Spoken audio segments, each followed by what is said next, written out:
TV Escola está no ar com a última teleaula do curso sobre a história política de Minas Gerais.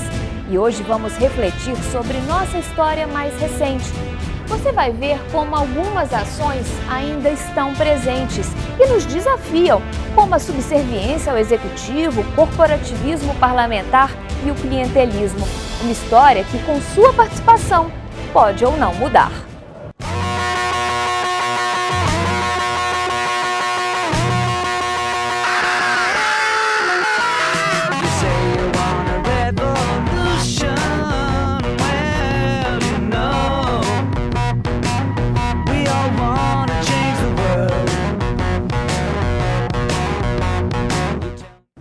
Bom, como hoje é o nosso último encontro, proponho uma rodada de questões antes da teleaula começar. O que vocês acham? Ótimo. Existe uma crise da representação no Brasil que atinge o legislativo? Não só o legislativo, né? Mas também outros organismos de representação, como os sindicatos, por exemplo. Pois é. A questão é, se os sistemas criados para representar a sociedade, eu, você, instituídos pelo Congresso Nacional, pelas Assembleias Legislativas, pelas câmaras municipais, dão conta das novas demandas que se multiplicaram nas últimas décadas. Você fala dos novos movimentos sociais como meio ambiente, feminismo, juventude? Resta saber se estes movimentos sociais realmente reconhecem os órgãos da democracia formal do Brasil como um espaço apropriado para o exercício democrático de suas reivindicações. E você, o que acha?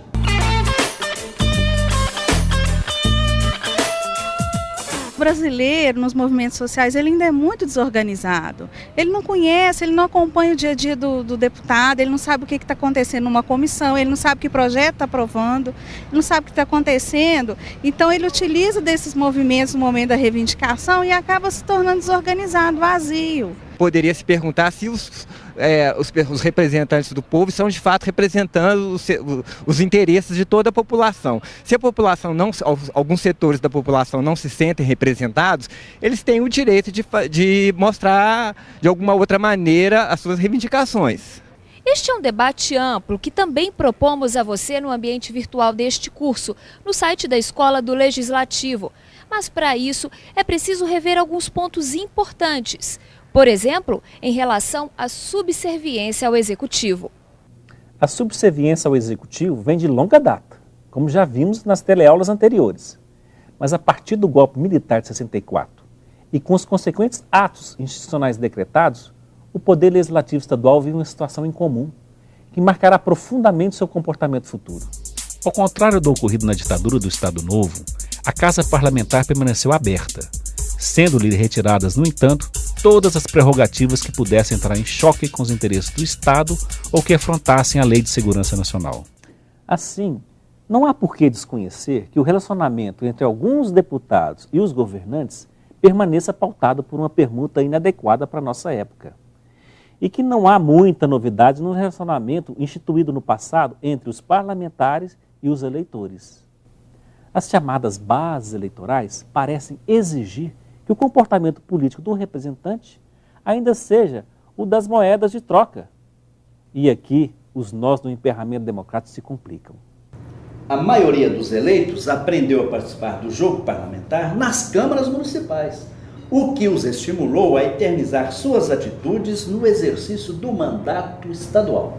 Eles exercem esse jogo com compreensão da política local, miúda, de atendimento a pequenas demandas, impedindo o entendimento macroestrutural, o que é grave no estado das dimensões de um país como a França. Neste contexto, o foco e a energia do esforço parlamentar, que deveria estar concentrado em políticas públicas estruturais, estacionam em pequenos problemas regionalizados. E os eleitores? Os eleitores, por sua vez, menos acostumados às regras de uma democracia representativa, reafirmam a disposição de só votar em quem olha a sua região. Quer ver? É só perguntar como eles escolhem seus candidatos.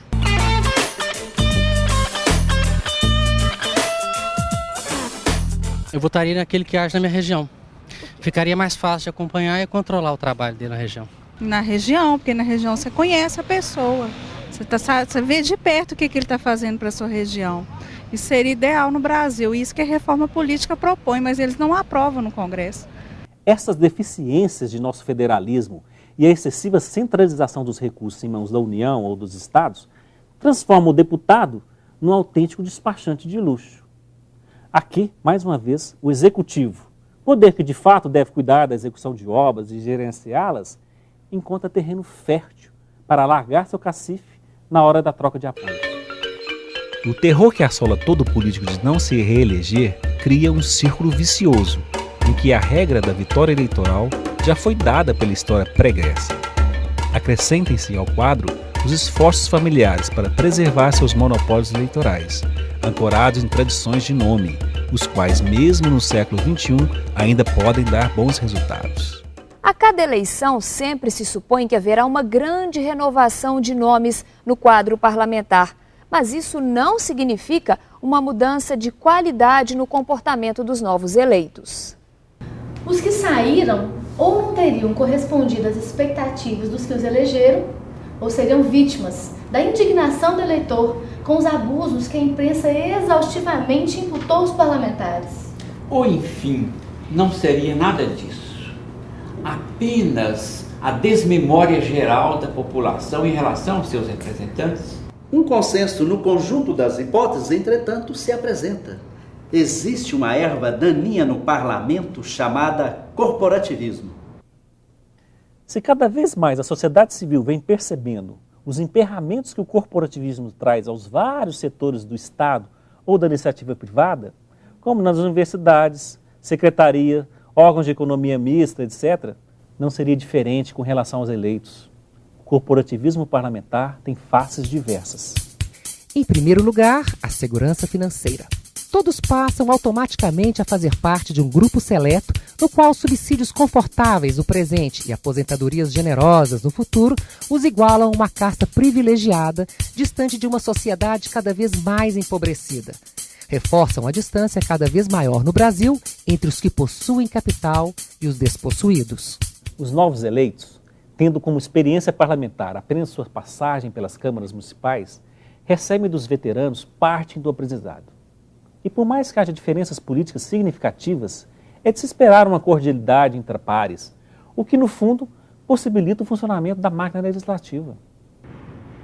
A verdade é que aquelas atitudes do clientelismo e do paternalismo, descritas em teleaulas anteriores, contaminam os novos parlamentares que veem na reeleição do colega um receituário para o retorno à casa legislativa. A responsabilidade de permanecer no mandato deixa então de ser uma responsabilidade entre eleitor e eleito, representante e representado, para existir entre eleito e eleito? Isso mesmo. Cria-se então o fenômeno do corpo parlamentar fechado, em que qualquer ameaça externa a um parlamentar repercute como ameaça a todos. Essa transferência de responsabilidade se torna ainda mais crua com a troca constante de partidos, prática comum entre os parlamentares. Compromisso e fidelidade partidária vão embora no primeiro aborrecimento com as regras ou com a contribuição financeira obrigatória. Outro motivo para a mudança de partido são as oportunidades que surgem de acordo com as alterações no executivo. Trata-se de um quadro político ruim para a consolidação da democracia representativa. Nele, os partidos deixam de se instrumentalizar como componentes indispensáveis da educação política para se transformarem em meras siglas, sem significado aparente para o eleitor. Reforçam-se assim a convicção e o senso comum de que o partido político nada vale e de que só o indivíduo, o nome, a família pesam no jogo eleitoral. Os acontecimentos políticos após o impedimento do governo Collor, como a posse de Itamar Franco, os 2 governos FHC, seguidos pelos 2 mandatos do governo Lula, a política estadual nesse período de redemocratização, bem como o novo planejamento estratégico da Assembleia de Minas para os próximos 10 anos, são fenômenos por demais recentes para uma análise historiográfica isenta e acurada. Preferimos enxergá-los como fatos dos tempos atuais, que pediriam uma análise de conjuntura no calor da hora e sem ainda suficiente profundidade no passado. Embora saibamos de suas raízes e heranças históricas, que tentamos desnudá-las aqui durante esse curso. Eu encerro aqui e agradeço sua atenção aos meus argumentos nesse breve curso de História Política de Minas Gerais, uma introdução crítica. E espero que vocês tenham aproveitado bem. Forte abraço!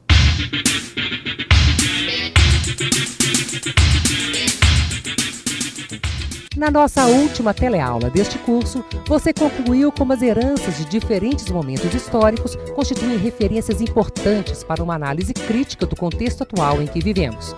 Compreendeu que o Legislativo Mineiro também evoluiu ao longo do período de redemocratização, mas que a relação eleitor-eleitorado é ainda um desafio que precisa ser enfrentado com muita informação, debate e participação. O TV Escola sobre a história política de Minas Gerais termina aqui.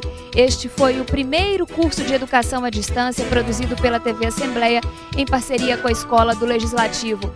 Nós agradecemos ao professor, historiador e consultor legislativo Luiz Fernandes Assis, autor deste rico conteúdo que nos permitiu ter um entendimento mais crítico sobre o cenário político em Minas. Um grande abraço e até o nosso próximo curso.